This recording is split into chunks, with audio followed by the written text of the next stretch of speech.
We want to start off by making sure that our fondant has the right texture, thickness, and consistency. As you can see here, we're going to use standard issue fondant and it's quite soft. To give it some strength, we can either use some CMC Tylo powder or use a 50-50 mixture of either gum paste or modeling paste. Here in this case, I'm going to use a 50-50 mixture of fondant and gum paste.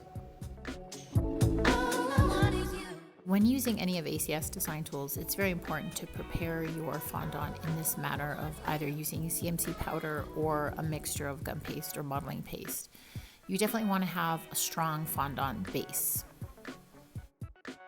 Having a bucket of cornstarch nearby is always helpful when it comes to rolling out your fondant base.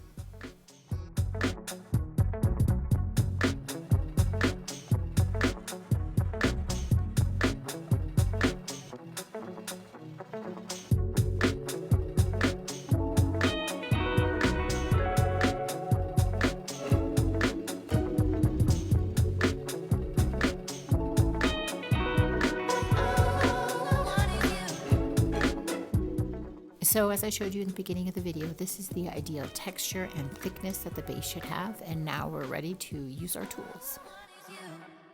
I use this parchment paper as a reference for the cake that I'm going to wrap with. This parchment paper represents the height and the width of my cake, and I'm going to use that as an outline. CakeReliefs allow for two sides of decorative effects, a debossed and an embossed side.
Now that we have the panel, you have a choice of either rolling the panel onto your cake or rolling the show cake onto the panel.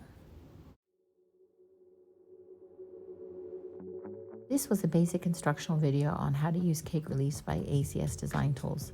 Now let's see all the beautiful designs that you come up with by tagging with #CakeReliefs or #CakeReliefs by ACS Design Tools. Thanks, bye.